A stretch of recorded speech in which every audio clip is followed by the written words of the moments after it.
It has officially begun. WrestleMania weekend is finally upon us, and we're gonna try not to die by the end of this because it's gonna be a lot of wrestling for all of us here at BC WrestlePod.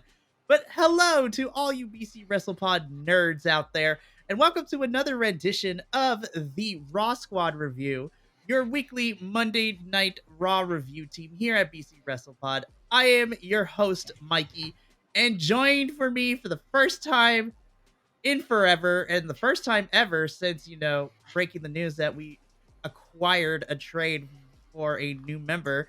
We have the full panel for this one. And what a show to get the full panel for, because this was the go home edition for WrestleMania 40 for Monday Night Raw. Once again, I am Mikey El Jefe around these parts. I run the ones and twos, and I am the face that kind of runs the place a little bit. But I am joined by my excellent host for Raw Squad. First and foremost, Senor Luchadone, it seems that you finally locked Minnie back down in the basement after numerous attempts and multiple smack talks across the internets. Yeah, so, of course, that little dork is back in the basement. So, Senor Luchadone, thank you for being here for... Oh, yeah, Raw's a superior show. Of course I'm here. Nobody tell Minnie and the professor that. Oh, I want them to hear it. Y'all know where to find me. Ooh, you can at Senior Luchadone at. No, just kidding. I'm going to be Switzerland. I'm going to be neutral because I do both Raw and SmackDown. So everything has its place in the world. But yes, Raw is fantastic, and even the SmackDown crew acknowledges that the Go Home SmackDown is never nothing to write home about, because it's just setting up everything.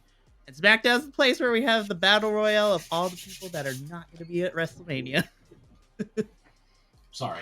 Well, yeah, I mean, that's very fair. Though we will talk about some news reports, because I have questions about a certain SmackDown tag team potentially not being in the six-pack ladder match anymore. Gotta get ready for the Motor City Machine Guns.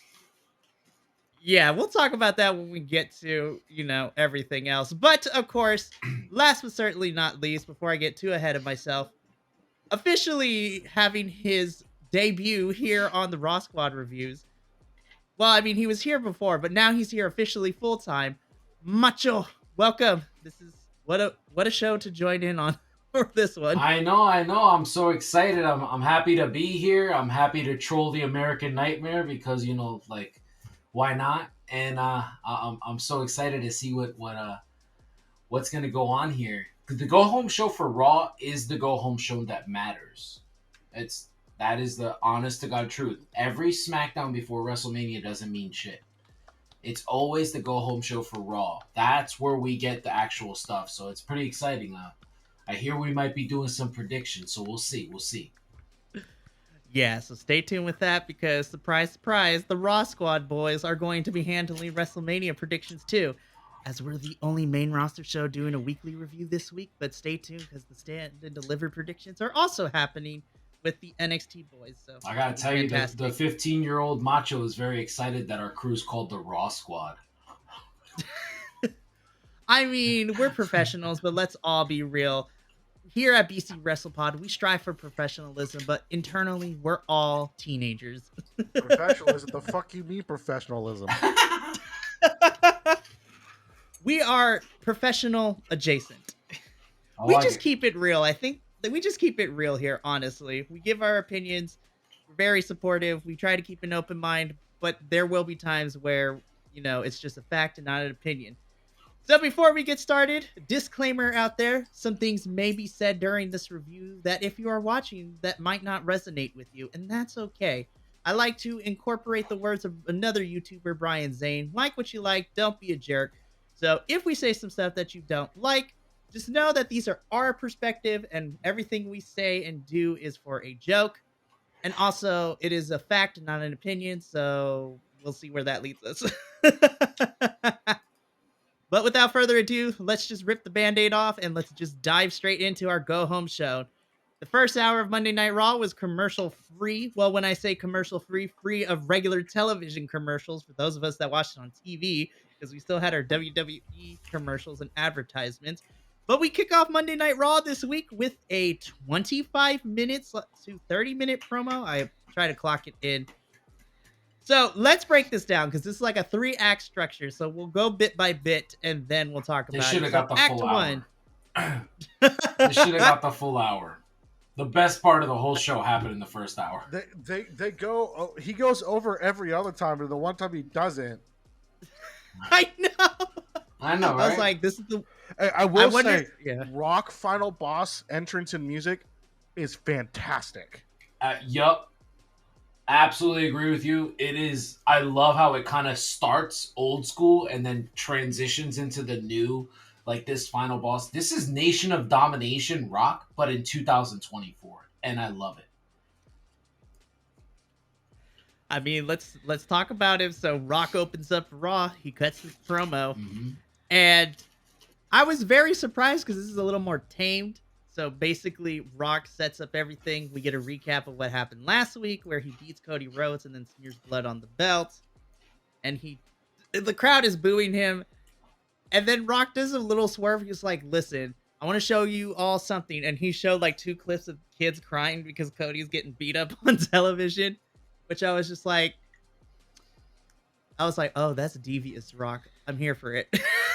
Yup. I loved it. Absolutely. Beat him more. I mean, that's kind of how I feel about it. It's not 1980. We don't need the 1980s baby face. Where's the independent Cody Rhodes? Where's the indie Cody Rhodes? The one that torched Kenny Omega. The one that torched Steve Corino. Where's that Cody? What is this? WWE Cody's whack. I think we get that Cody come the Netflix era.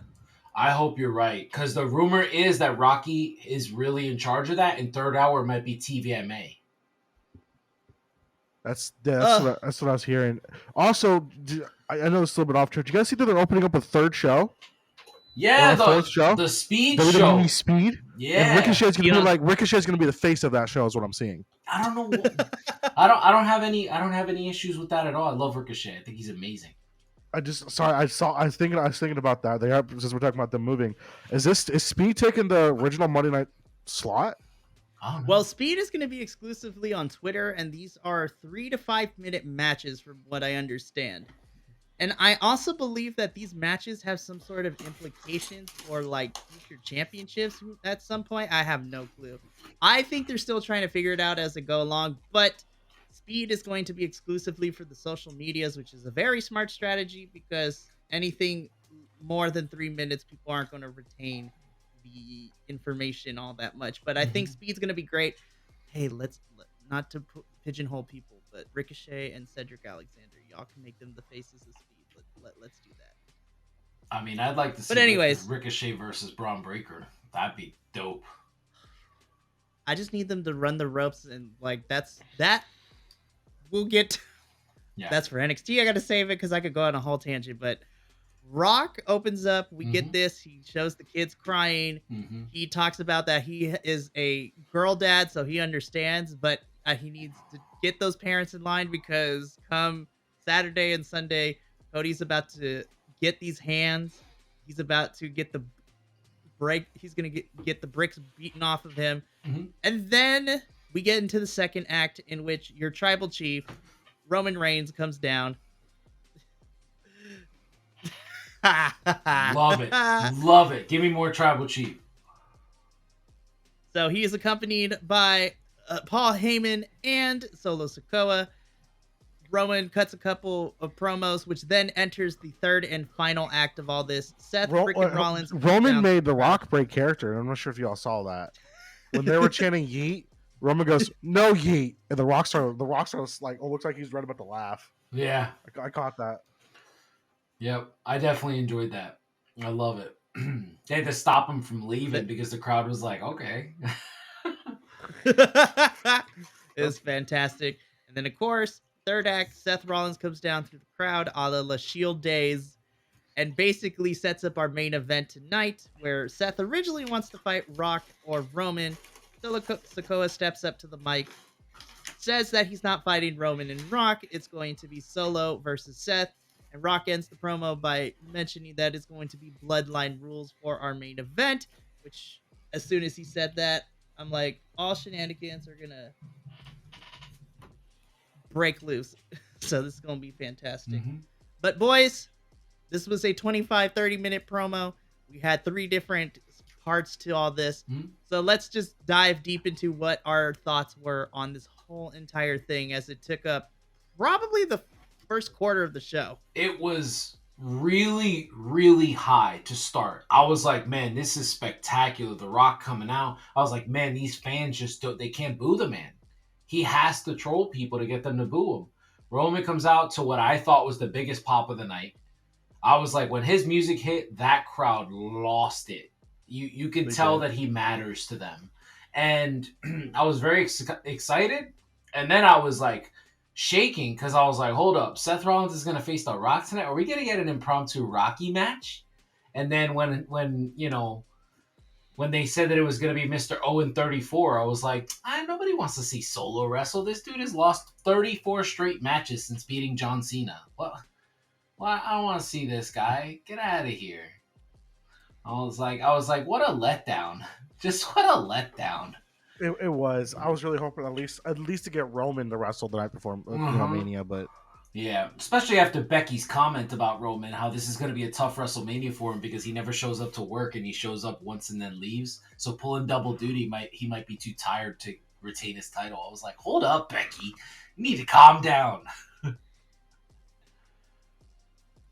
We're going to talk about our Irish last kicker in a little bit, but like, I thought this set a good precedent for the night. I knew immediately once I heard Bloodline Rules match, I'm like, okay, it's gonna be an overbooked main event, but I'm here for the chaos. I'm here. Yep. I'm a chaotic goblin, as the kids say.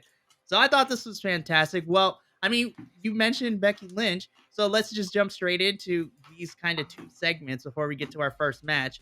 Get a quick recap of Rhea Ripley being on the MMA Hour podcast, and then an impromptu phone call from Becky Lynch. It's like, hey, I'm outside. Are you gonna let me in?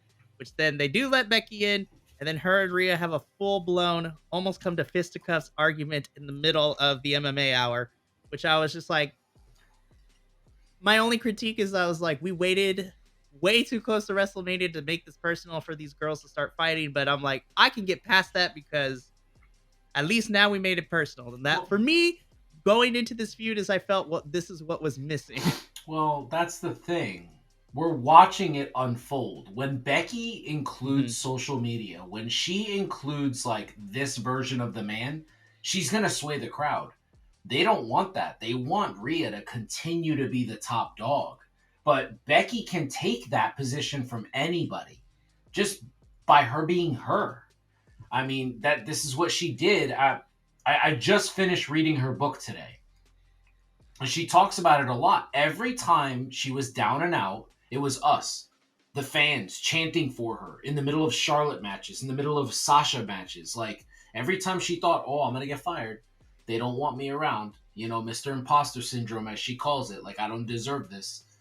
The fans would rally behind her. So if she continues to do this with Rhea, I mean, they're going to be chanting for her. I'm going to be chanting for her this weekend.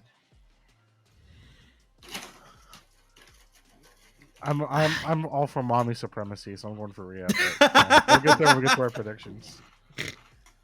Just a spoiler alert, Macho. I was just like, remember how we talked a little bit about off camera about all of us perpetually being 15-year-old boys? Enough said. I've always had a thing for redheads, though, so it's all good. Stay tuned for the Patreon exclusive podcast. Iconics After Dark. Iconics After Dark. Coming to you very, very soon. On you really want to get me going? Let's just throw Jessica Chastain up here somewhere. Oh my goodness. So we cut from this recap into a quick backstage promo from Becky. She's like, I'm going to finish what I started last week. So if Rhea wants to come fight me, she can. And then she goes off. And then we'll see Becky come out later in the show.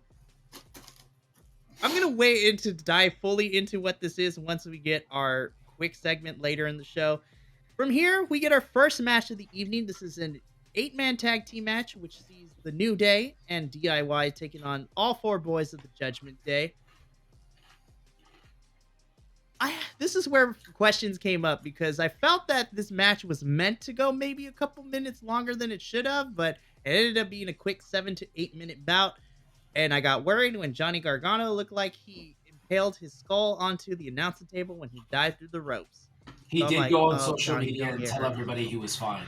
He said thank you for the support, Yeah. but I'm all good. Okay, because that looked gnarly. I thought the match was fine. Again, I feel like maybe 2 or 3 extra minutes could have done it better, but it served its purpose. The Judgment Day went over. It made we got the Judgment Day boys to have a win, but there was just some parts of this match for me personally I feel like didn't connect, and I don't know if it was because of how short the match was, or maybe these teams haven't necessarily worked together all that much too often. I don't know. I didn't dislike the match, but I thought it could have been better in parts. Yeah, I mean, for me, I agree. I think the match was just fine. There wasn't anything super special about it. The Johnny spot, I think, just overshadowed everything else because I think everybody was holding their breath. And yeah, I mean, that's pretty much how I felt about it. I think they just, it probably is a match that should have been longer. They probably had it a little bit shorter. Just they probably don't, because a lot of every single one of these dudes is in the big match at Mania that's going to probably want to split in the tag belt, so they don't want nobody really to get hurt. Mm-hmm. I.e., like Johnny Gargano, so they probably just like play it safe, keep it short, keep it quick, put on a quick entertaining show, call it a day. Yep. Yeah, because it would be a shame if one of those tag teams was not going to be out there. We just got to make it to Saturday, you guys. Yep. Because that match is happening on Saturday. So the 6 tag teams involved in that match, please don't do anything reckless over the next couple of days, because I want all of you to be okay for that 6-pack ladder match, which I think is going to be fantastic. Backstage, we are with the Bloodline, where the most important thing to come out of this segment is that we find out that Roman Reigns is going to be inducting Paul Heyman into the Hall of Fame on Friday. Wow. I'm shocked. Which is a big honor, honestly. It is. I'm I hope it'll be like an EC. I hope it'll be like an ECW guy. Agreed. I'm sorry. That's what I thought. Like RVD. Yeah. I would have thought. I would have thought like Tommy Dreamer, but that's probably not the best idea. Or like Bubba Ray or something like that. Yeah. I wouldn't mind if it was like a slew of Paul Heyman guys. Because sometimes they do like extra people. Like when Eddie was inducted, it was like 3 people. I think it would have been dope to have like a couple Paul Heyman guys. Yeah. Yeah, and so nothing against Roman Reigns in this regards, but I feel that if you're going to be inducting Paul Heyman, I agree that having a couple of Paul Heyman guys to kind of do the induction alongside Roman would be great. I still think it's fantastic that Paul Heyman is going into the Hall of Fame this year because he has done a lot in his career. Too, so he has to go in. Oh, for sure. Due to the recent controversies, but with people that WWE has access to, Roman, I think, still is the best choice. Just due to the fact they want to keep one dude nameless for right now. Which does remind me, there was a SmackDown main event a long time ago during the 2000s that was main evented by only The Big Show. I'm not sure if you guys saw this. Because 2 people were not allowed to name anymore, and the other one was John Cena, and you can't see him. Yep. So he main evented a SmackDown by himself. So there you go. There's some Big Show trivia for you. Yeah, I like it. Yeah. I love it so much. From this backstage segment with the Bloodline, we get into the cinematic masterpiece that is the training arc, as I dubbed it, between Sami Zayn and Chad Gable, where I was like, oh, we're so pulling Rocky into this. This is fantastic. Mm-hmm. And the whole premise of this pre-tape segment / little short film is that Chad is trying to pull out the fire in Sami because he's not giving it 100%, and something is holding Sami back. Sami admits that he's afraid and he doesn't want to disappoint himself, disappoint his wife, disappoint his son. And then Chad tells him that I understand more than anyone had that feels, but you need to do this. And then the second half of this promo is just Sami Zayn training up a storm, and I think we're ready. Yeah. Have I seen this? Have I seen this type of promo before? Absolutely. Did it make me excited for the match we're getting on Saturday? Absolutely. Like Yeah. Yeah. when we get to predictions later, this is the only match I am struggling to going back and forth with of who's going to walk out with that title. Yeah. Yeah, I was a little upset about what happens after the Bronson and Sami match, but I thought this was brilliant. I really enjoyed this. Well, we won't have to wait long to talk about that. Right. I mean, it's they're going to Philadelphia. Philadelphia is known for the biggest underdog story of all time with Rocky.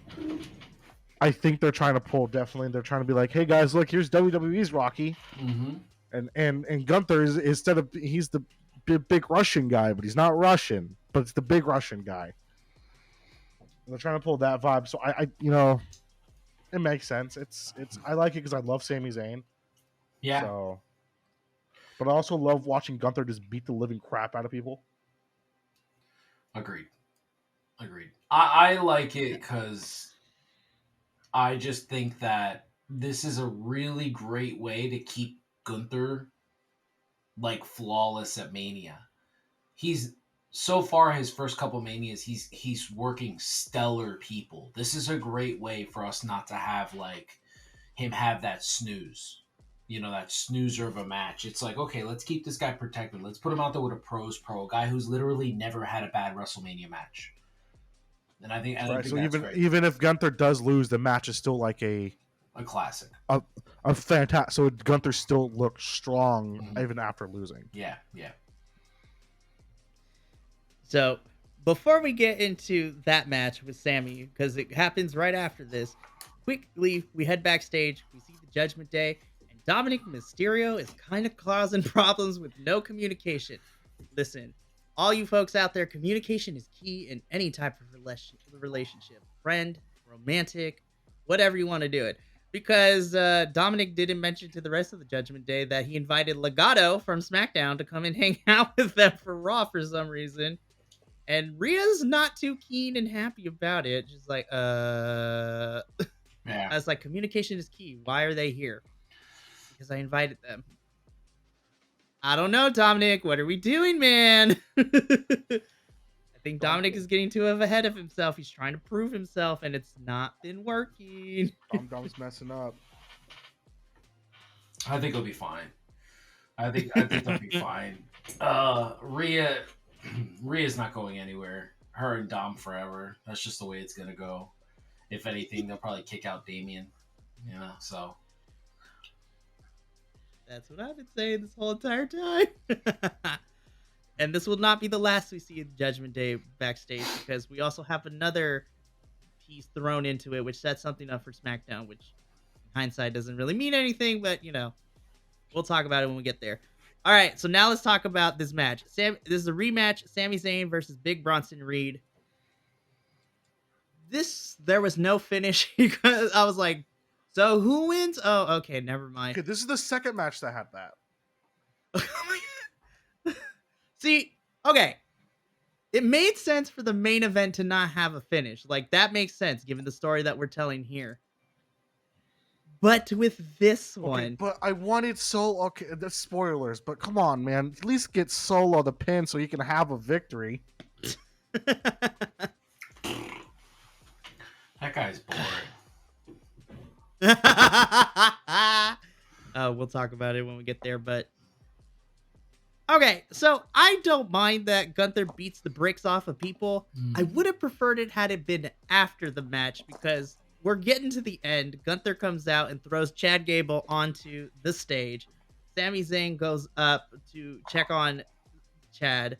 A fight breaks out. Gunther beats up Sami.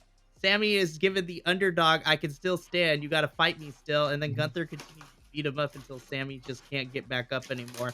And then that's how we end this match. I was like,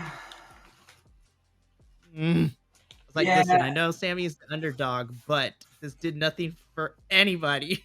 This is weird because they use the Rocky 3, right? Like the I'm afraid, right? The whole like when he's like, there is no tomorrow, right? Okay, well then treat Chad Gable like Mickey. Have him beat the shit out of like Chad Gable, and then Sammy wait till Sunday to get his hands on Gunther. Like, don't have them touch. What is the purpose of having them touch? All that told me is who's gonna win the match. That's all that told me. Yeah, They went back to the classic trope of whoever is on top Yeah. from the Go Ho Show is going to be on top. Is losing at the PLE. And Sami Zayn, Intercontinental Champion, again. Last time he beat Daniel Bryan, motherfucker. Macho's trying to purge that from his memory. It was a great match. I just didn't expect the ending. Yeah, that was. That was the COVID mania. Yeah, what a time! That was a time for sure. That definitely was a time period. Yeah. So back when people thought Sasha was a good talker. Check out our Dynamite review if you want to hear our full thoughts on those. That's what we do here, people. We sit here and then we put over our other shows that you can go listen to. I'm so happy you're here full time. It's fantastic. Backstage, we get Jey Uso and Lil Wayne for some reason and get confirmation that Lil Wayne's going to premiere new music at WrestleMania. Cool. Yeah, that's pretty dope. Look, the legacy of Wheezy is fantastic. I was just like, this was really weird, but it makes sense in my head why Jay's the one to kind of do this. But I mean, they had fucking who was it? They came out with a monster at Mania. Oh yeah, that's right, Lil Uzi Vert. Yeah, when you and that dork went. Recreated the TikTok in front of thousands and thousands and thousands of people. I'm just looking forward to Kevin Owens power bombing Machine Gun Kelly at SummerSlam again. That was fantastic. That was dope. Yep. That was so good. He comes out with like a yellow wig and shit. He just does it. He throws some spaghetti on him. Be like, yeah, that's what you get. It's my mom's spaghetti, so motherfucker. fantastic. Yeah. We got Lil Wayne and we got Meek Mill too, from what we've been teasing so far as well. They were definitely so gonna should have be Meek interesting. Mill. Philly is a big Meek Mill area. Oh yeah. Oh definitely. Yeah. So after this little backstage segment, we get into it's a quick match, but it does its thing. We have Maxine Dupree and Ivy Nile taking on Candice LeRae and Indy Hartwell. All right. Did you guys notice what's happening here? Did you notice as soon as I saw this match, I was like, oh man, I feel so bad. I noticed it with this match and with the Ricochet match. They're not on Mania, but they got new nice gear for Mania. So mad. Like Maxine Dupree's gear was like, that is brand new. Like I was like, hold up. But I love this because I'm a big fan of Indy. I really enjoy Ivy. I think Ivy is special. I think she's a big player in the future. I love her style. And Maxine, she's just going to continue to get better. So I'm going to rock with her for a while. And Candice LeRae is the best of the four. So, I mean, this is a solid way to get these women over. Great job. Love the way that they presented the whole, like, Indy and Candice can't really figure out what's going on. Are they do they agree? I think it ultimately sets up a big payday for when Indy just turns on somebody and just like becomes a giant and just starts like slamming people around the rings and stuff.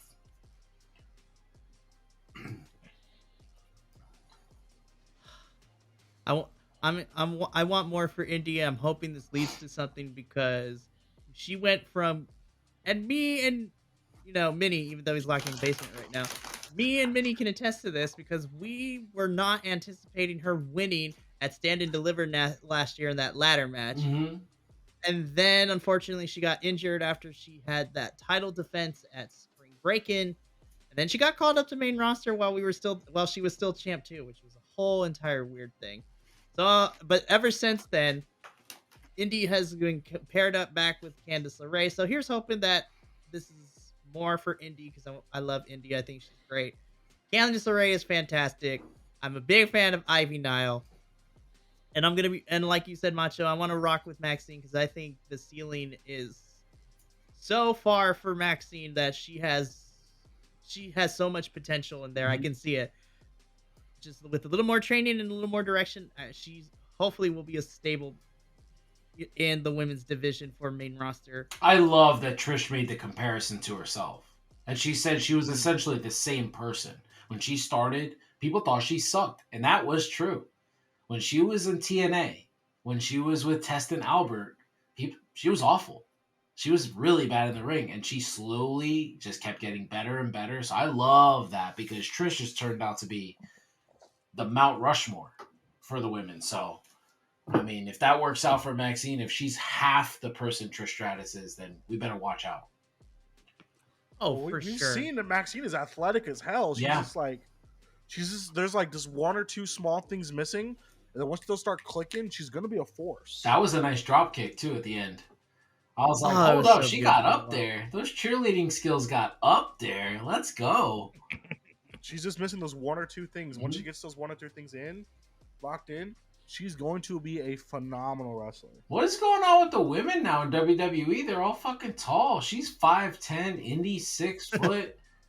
Rhea Ripley's 5'7", Nia Jax is 6 foot. What is going on? They're like giants over there now That's awesome.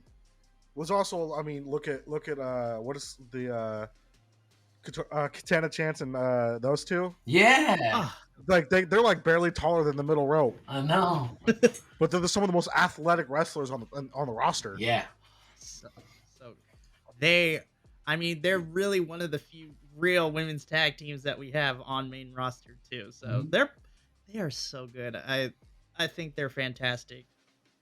But I thought this was a fun little match, which then rolls into a quick backstage thing with Seth and Jay. Jay saying, I got your back. Come this Bloodline Rules match, which, spoiler alert, no, you ain't, Jay.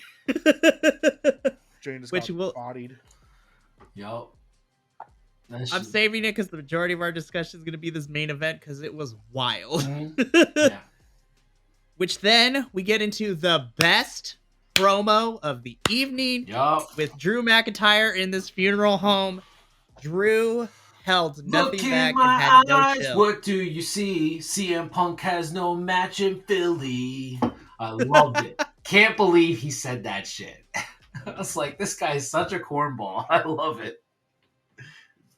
Dude, Drew I love the character. He's like, you know what? Fuck all of you. I'm gonna be a dick, and I don't give a shit what you He's say. so. What is it with these European wrestlers just being exceptional on the internet? Like they are on another level, right? It's so crazy. I feel that Drew has just been told, hey, I feel like this has been Drew the whole entire time. Yes. And then they just decided, hey, you know what, Drew? Just be yourself and say.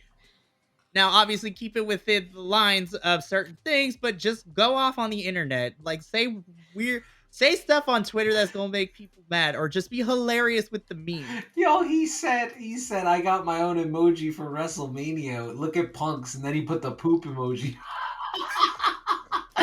Yo. I think Paul Levesque has always known that he was this Yeah. way, and finally was like, you just be yourself. You don't have to worry about he who shall not be named stopping your character now. That's right. I am the chosen one. Who chose you? Who chose you? Say their name. Yeah, that was so good. That was wild last week. That was wild. Oh, man.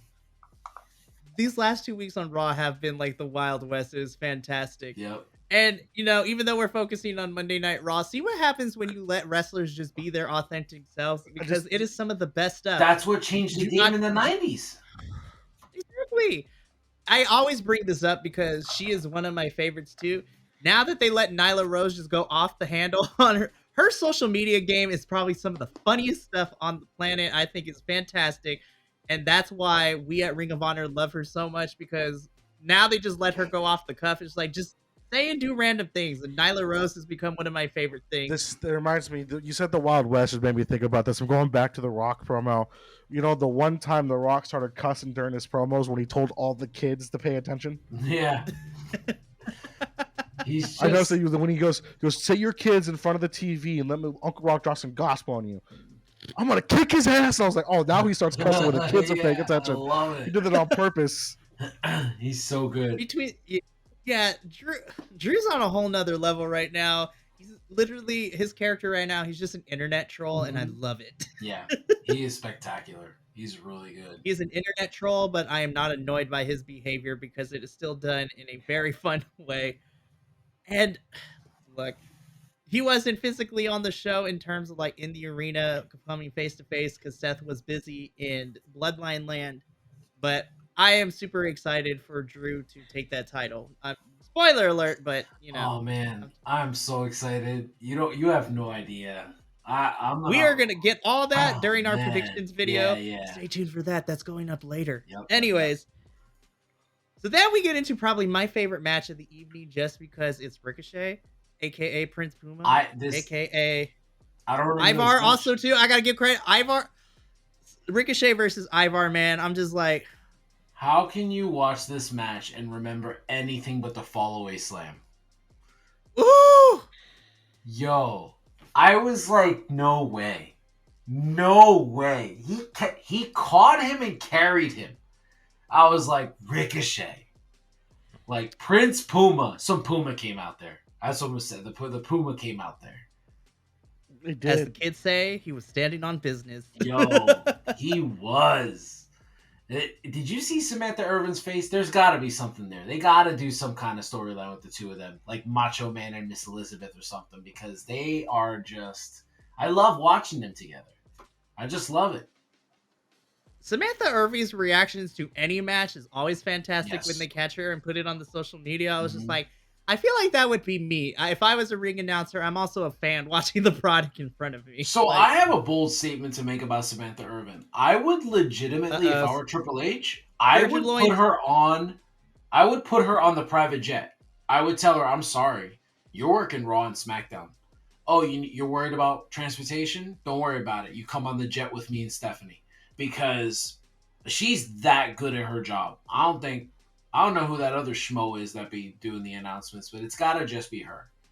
She better announce every winner at WrestleMania. I hope so too.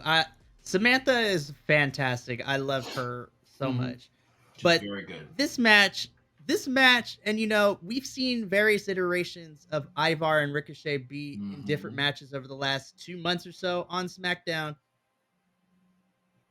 And to me, I'm just like, it's a darn shame that neither one of these gentlemen are going to WrestleMania, especially Ricochet. Absolutely. But what I'm hoping to see is, because of the work that Ricochet has been putting in pretty much all of 2024 so far, I hope we start to push him up the card a little bit, because I'm like, that fall away slam, I'm like, what?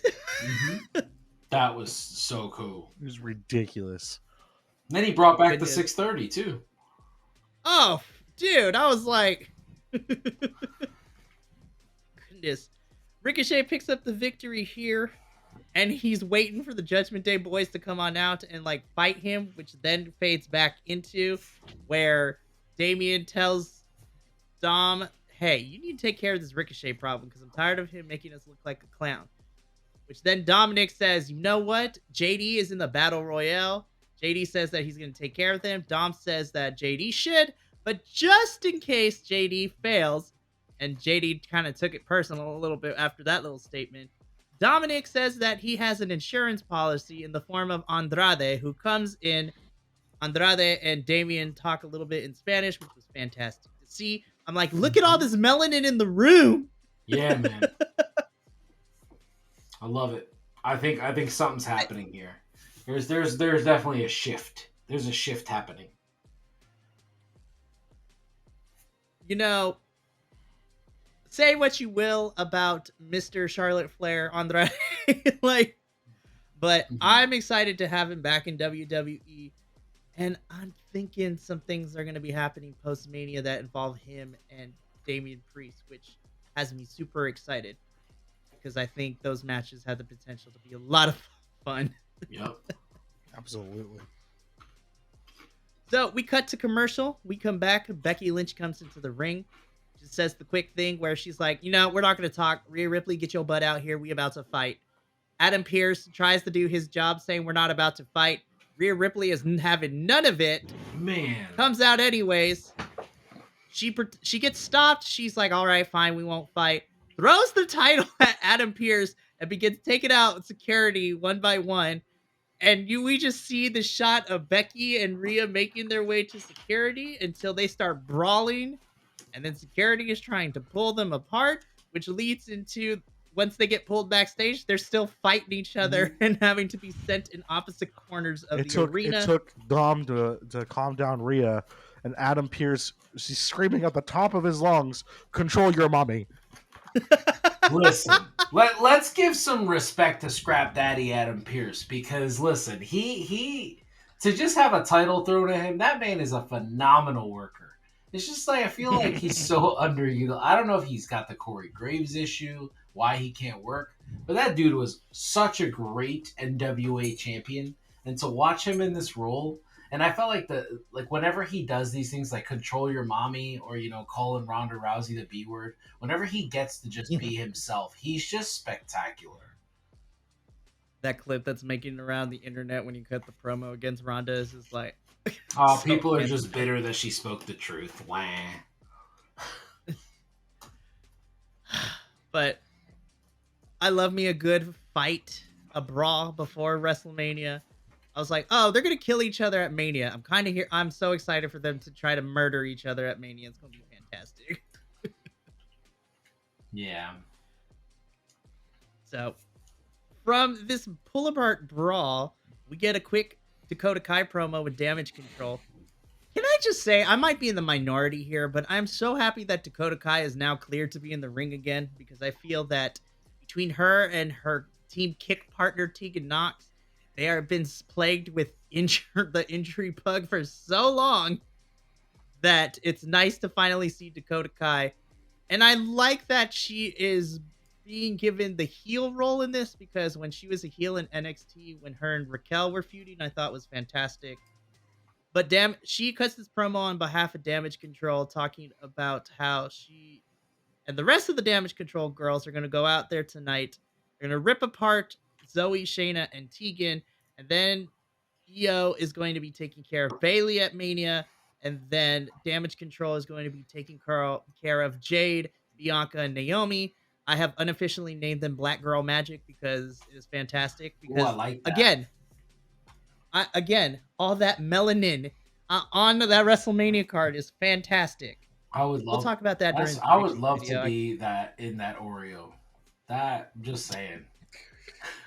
But like, that so talented, I love so it. beautiful. I'm just love like, it.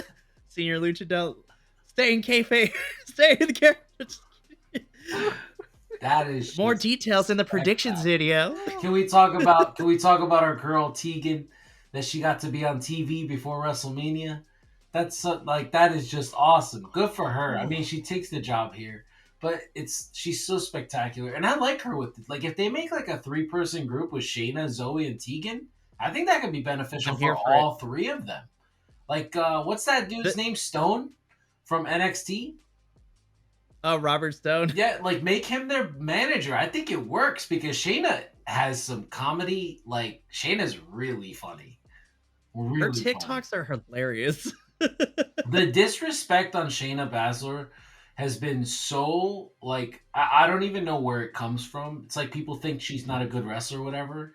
I was so sad reading in Becky's book that she was pushing for her to beat her at Mania. She wanted Shainea to win. And Vince was like, we all wanted Shainea to win. We all wanted Shainea to win. We don't mention that name around here. Oh, yeah. Okay. That's fucking right. Weirdo. That's right. So weird. That's some good shit, pal. And to kind of piggyback after what you said, Macho, if anyone needs a good reminder of how good Shayna Baszler can be, even though it is not WWE related, if you have a chance to go watch her match at Bloodsport, like, chow, when I tell you she beat the bricks off her opponent. If we continue to let Shayna Baszler do these kinds of things in the future, I'm hoping for an ultimate match between her and Masha Slamovich. That is what I want to see big time happen. Yeah. I mean, she's a real badass. She beat Cyborg. Like she beat. Uh, she is a real badass. Like, yeah, she's awesome. She's good. Oh no, I it was think my Amanda favorite part of Nunes, I'm this sorry. my favorite part of this whole 6-woman tag was the triple German suplex from Tegan, Shayna, and Zoe did on Asuka, Kyrie, and Dakota. Like, I thought it was fantastic.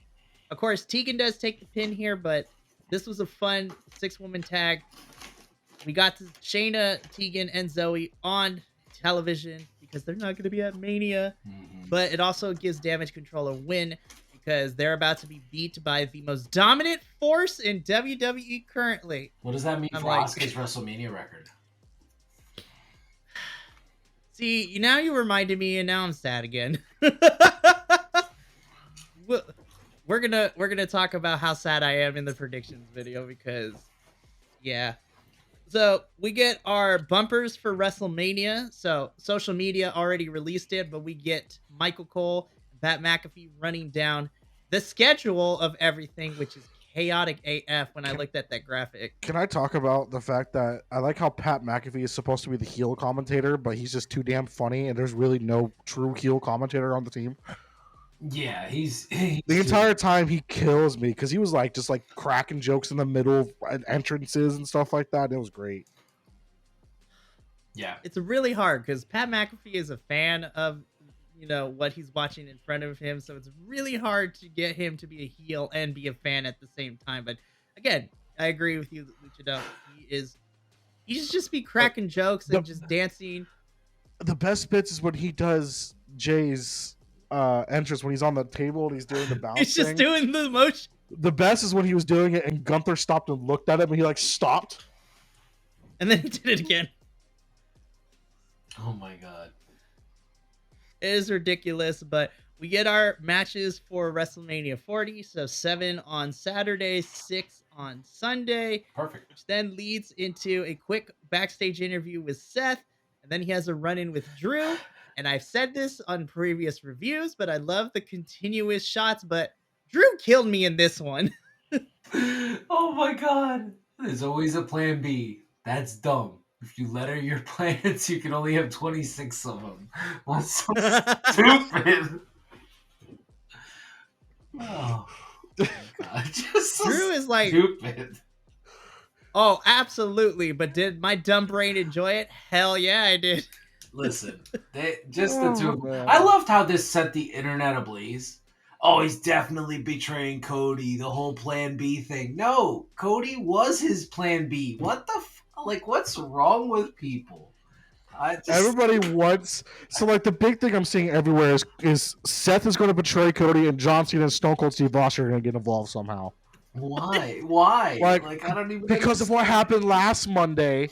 Everyone came up with this theory because Austin and Cena were on the truck behind, the beatdown of the century that we had happen last week. I'm like, you guys, Stone Cold has said that the WrestleMania match he had with Kevin Owens, that is the last we were going to see of him in the ring. And, Cena is kind of weird to call into the situation because it makes no damn sense. John Cena just called Roman Reigns the GOAT. Yeah, I was just like, Yep. yeah. he did. You're right. I watched that whole special.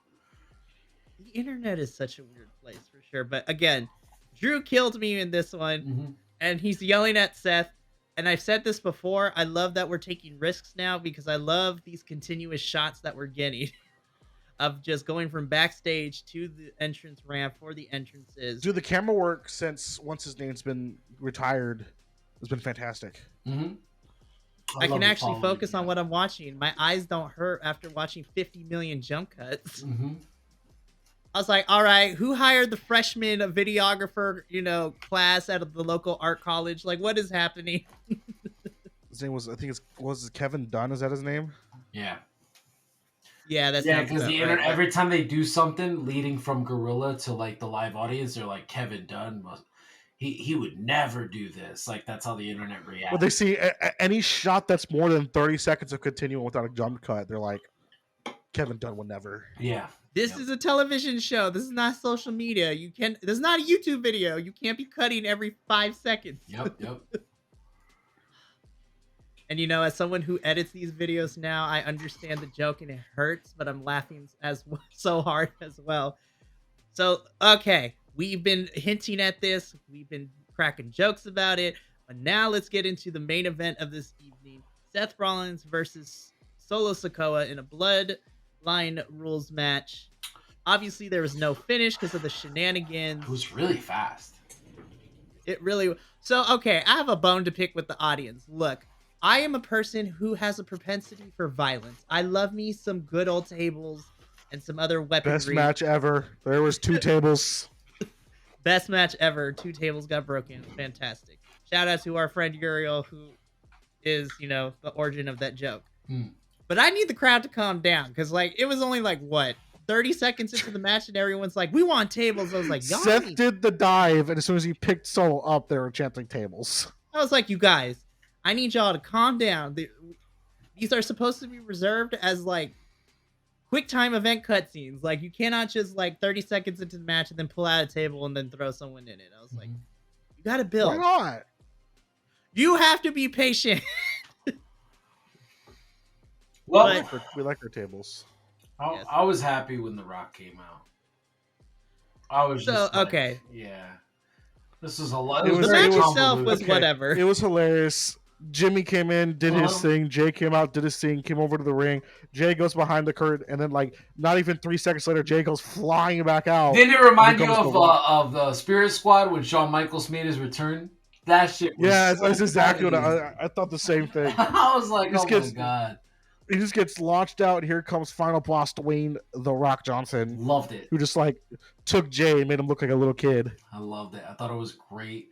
I love how he beats him down the whole way to the ring. He goes in there, lets Seth know, you're about to get your ass beat, boy. Only to have Seth smile at him. And, adrenaline in my soul. Oh, my boy Cody is about to get these hands for show. Whoa! Here comes Cody Rhodes. He runs so weird, man. He runs like Phoebe on Friends. It's so weird. It's just...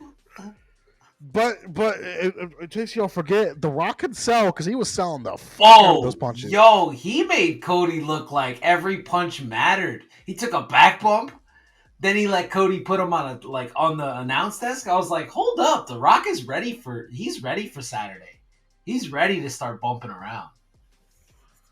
He probably did that bump right there just to make sure he could do it. Because I was like, yes, Rocky, let's go.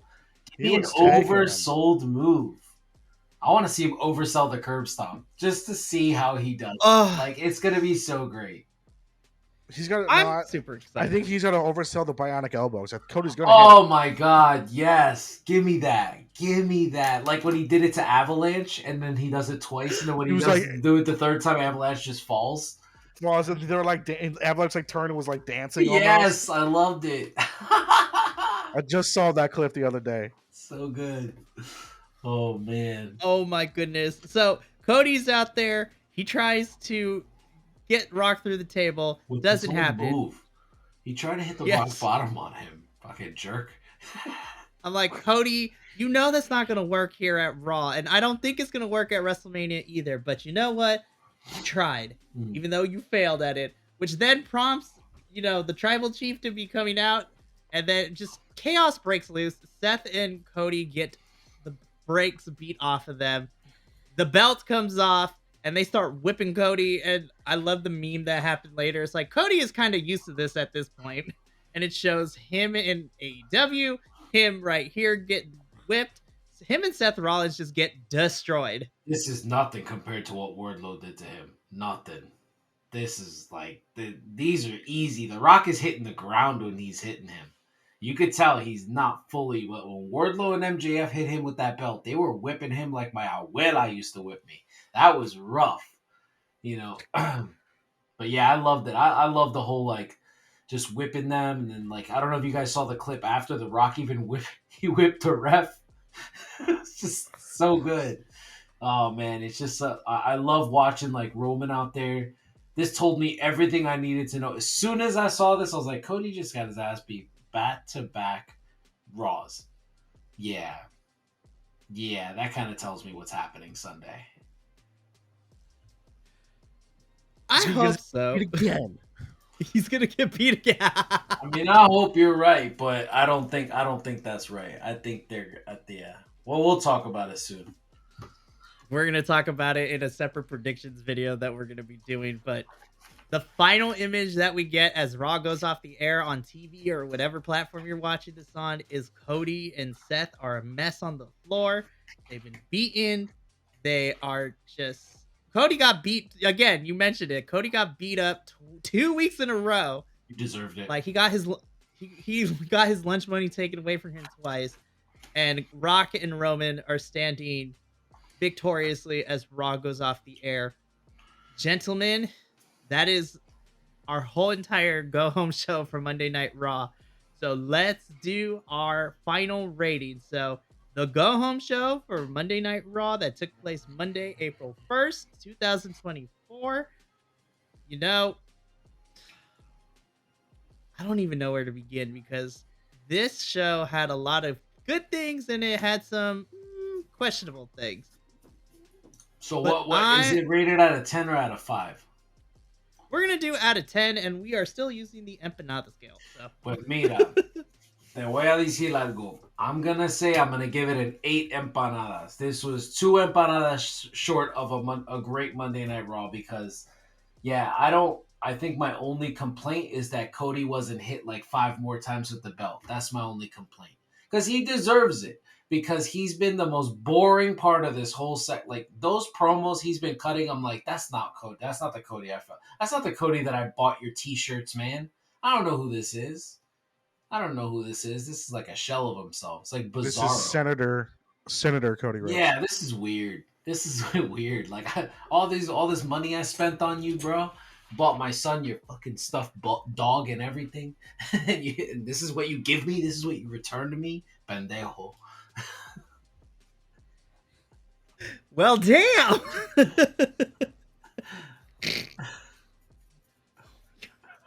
Sorry. It's just so nice to hear outside of me and Adolfo just Spanish being spoken. It was fantastic. But 8 out of 10.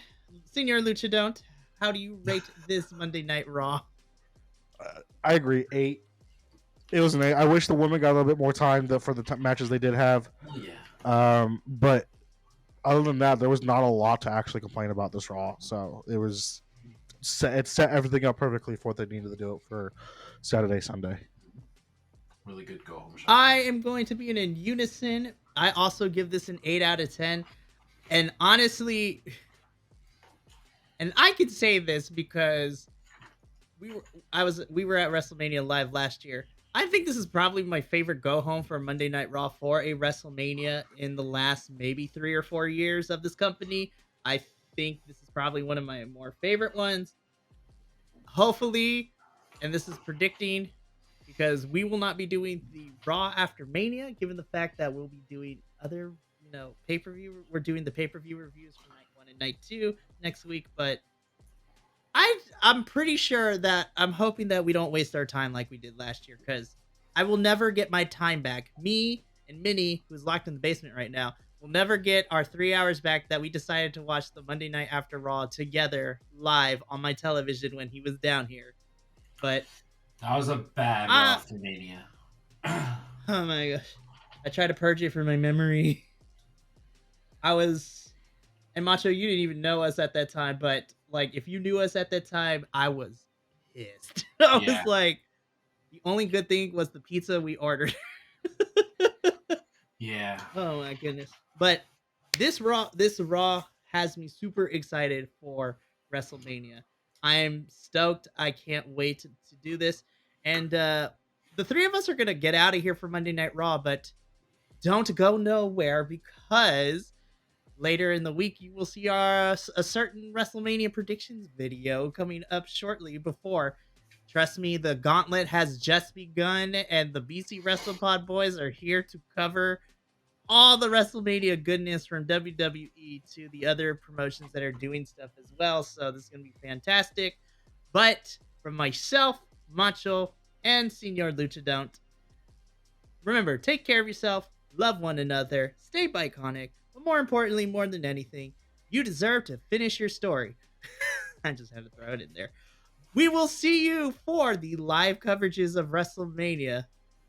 But until then, take care. Thank you so much for tuning in to another Vibe Tribe production. What's going to happen next time? Well, you're going to have to tune in to find out. But until then, remember, take care of yourself, love one another, and as always, make sure that you keep the good times rolling. Thank you for being here, and we'll see you next time.